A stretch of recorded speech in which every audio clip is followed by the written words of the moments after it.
Anyways, enough of that. Let's go here over the armies. I'm going to spice it up. Let's go for the Red Army first. We've got Sisters of Slaughter, Bleak Swords, Black Art Corsairs, more Bleak Swords.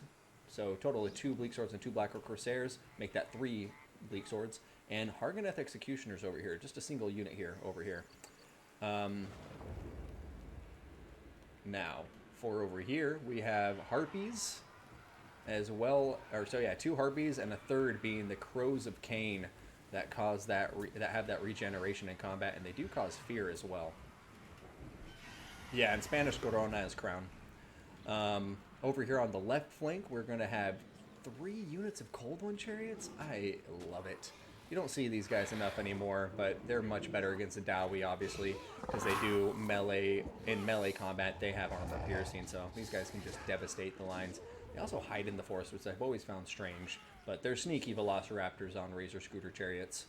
Now, on the far right flank, we will be looking at Malekith on top of his Cold One Chariot on his Razor Scooter with his little brake that he can step on if he needs to slow it down. He has Stand Your Ground as well as Soul Stealer. Now, for the Dowie forces, we have some pretty nice Vanguard options here. We've got Miners with Blasting Charges. Looks like 1, 2, 3, 4 of them. We're also going to have Rangers here. So 1, 2, 3, 4 Rangers as well. Norgrimling's Ironbreakers will be holding down the center. An absolutely wonderful infantry unit.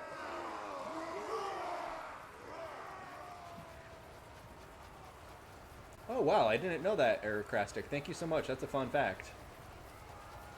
And, yeah, I did not know that's why it was called Coronavirus. So we have 4 Thunderers in the back line, Dragonback Slayer supporting them. We have a Rune Lord who's going to have nothing but Master Rune of Wrath and Ruin. And then we're going to have some Ironbreakers on the Dowie right flank, as well as a Gyrocopter with a Brimstone gun up in the air. Harpies looks like they're going to be trying to target that first, but Rangers will be able to do a lot of work. And look at this, the Rangers immediately shooting at the Sisters of Slaughter. It looks like they're going to be able to do quite a lot of nice damage against them. And, yeah, already the Brimstone gun opening fire on top of the Harpies. I'd probably shoot Malekith at this point, though. Kin SG, thank you so much.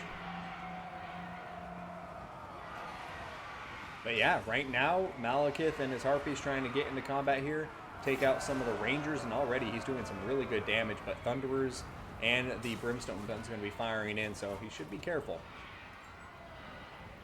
Right now, Sisters of Slaughter are running away. Miners and Blasting Chargers are going to turn their attention here to the Bleak Swords, and there goes a volley. Oh my god! Under half health instantaneously if they got caught in a crossfire of some mean Blasting Charges. And there goes another one from the rear, and these Bleak Swords are just having a bad day, and the Harpies getting sent off in a rout, and they may hit the edge of the map before they recover as those Rangers continue firing at them. I'm going to keep my camera just here in view to see if that's the case, and there they go. Boom, off the map, 1 unit of Harpies. Dowie off to a pretty good start here, destroying 2 Harpies, destroying 1 of the Bleak Swords, with some minimal damage taken in return. Meanwhile, over here, we do have the Crows of Cain diving on top of these Thunders, and they're actually doing quite a lot of damage. But these Black Orc Corsairs, look at them, guys. They're getting shot to pieces, and the Dark Elf front line has just been crushed by the Dwarfs so far. Just absolutely crushed. The Dark Elf left flank is still relatively healthy, but the big concern here is now the Dowie, since they've dealt with so much on this side, as soon as they finish off these Sisters of Slaughter, they can just kind of turn their formation and then just start applying all their firepower onto this flank. And as long as they can kill off the Cold One Chariots, they should be in a good spot. Dragonback Slayers getting charged by the Cold One Chariots, who really, in all honesty, don't want to be in that combat. However, the Crows of Cain doing some really good work taking care of these Thunderers, and the Hargoneth Executioners are just cleaving their way through these Ironbreakers with the help of some of these Cold One Chariots. The Blasting Charges coming in, doing quite a lot of work. Soul Stealer going down on top of these 2 Rangers. However, the Rangers are still going to get their value's worth, because look at this. These Sisters of Slaughter just being turned into pin cushions right now. This is why you wear clothes, guys, but they do still have bronze shields with that tiny little brace. Sorry, what is it? I forget the word for that type of shield. It will come to me after the battle, I'm sure. Now, meanwhile, on the back lines, Dark Elves, they're getting their hands in the cookie jar, but Are they getting it done quickly enough is the question. And right now, Norgrimling's Ironbreakers have turned their attention over here. Their blasting charges do even more damage, and they are just devastating these Hargoneth Executioners while their Ironbreaker allies hold till the very last. And oh my goodness gracious, I love it. I love it, I love it, I love it. The Dowie just really getting a strong lead in the balance of power. And look at this! Malekith, Master Rune of Wrath and Ruin on top of him, and he's going to die. And it looks like we're going to be seeing a very convincing victory from the Dowie right here, unless the Dark Elves can get something crazy going with their Cold One Chariots. Crows of Cain look like they may route off the map right now.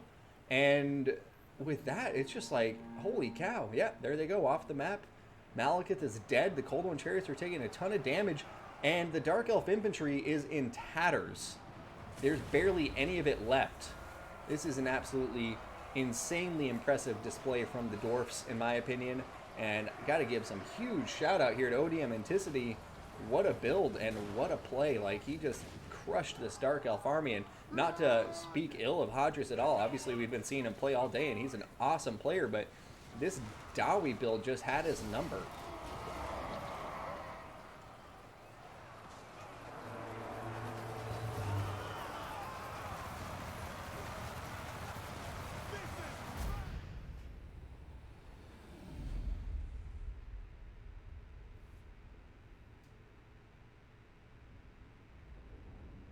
Anti-dwarf Dark Elf Coast Army. Yeah, it is similar to that Aerocrastic. I don't have a problem with the blasting charges being stronger. I mean, these guys cost $425, which I think is a fair price point. And honestly, with how many disadvantages the Dowie do have, I mean, in my opinion, if you're throwing explosives into infantry, it should do some damage. So that seems appropriate to me. But anyway, yeah, very big crump in there, Asterion. No grudge going down in this book. Maybe the Dark Elves will have to make a book of grudges for this battle.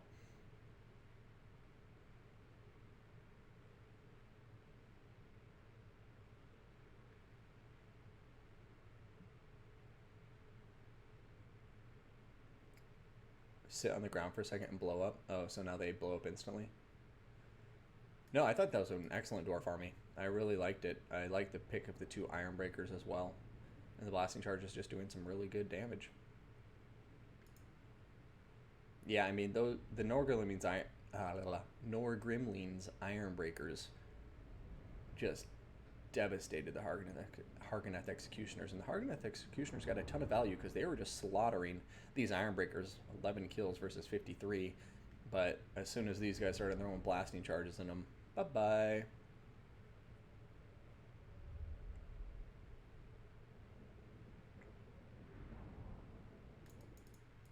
Yeah, Ironbreakers don't count as a range unit, only blasting charges and miners. That's weird. That's weird. Quick battle, super consistent. Yeah, I like seeing Ironbreakers as well. I think model-wise, they're one of my favorite looking units in the game. They just have such sick armor. They just look really, really well done. So, always a pleasure to see them, and always a pleasure to see an underdog victory. But then again, maybe I'll have to be a believer that this isn't as much of an underdog match as I initially gave credit for. So very well played here to Enticity, and he's bringing it to an ace match, ladies and gentlemen. So here we have it. It's 1-1, winner takes all. Yeah, no, it was like a nice spread out formation. It wasn't a box. It was a very good build, and it was very well played.